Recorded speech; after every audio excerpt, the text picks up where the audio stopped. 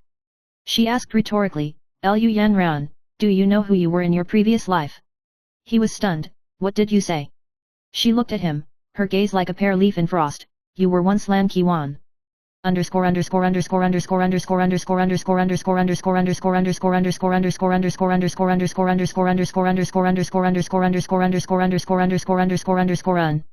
Chapter 12. When the soul awakens, the dust will be restored.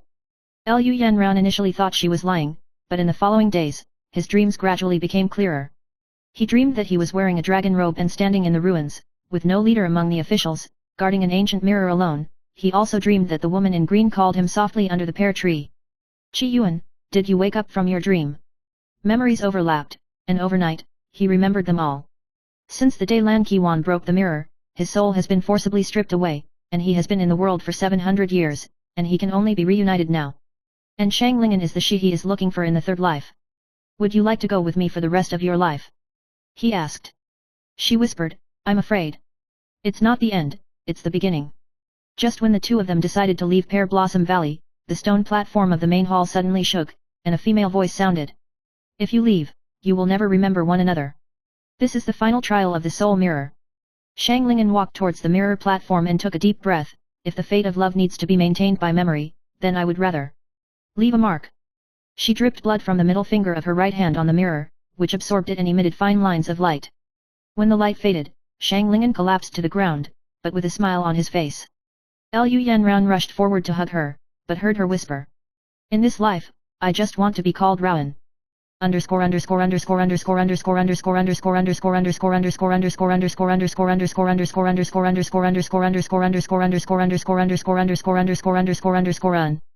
Chapter 13. Beyond History, the love tribulation continues.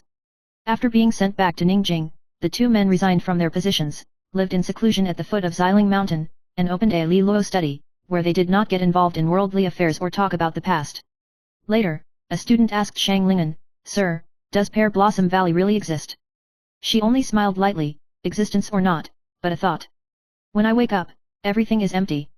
But in her room, there was always a broken mirror and an old book, the name of which was The Story of the Three Worlds of Pears. The last chapter, "May you have no disasters or sufferings in this life."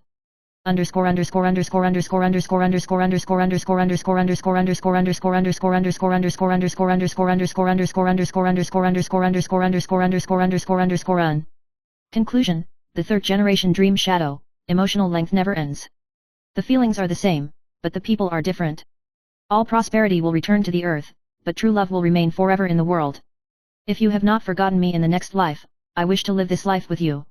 The soul of the three worlds, one heart, a lifetime of love, not the end. The story between him and her was finally written, but it was also quietly planted, the seed of new life.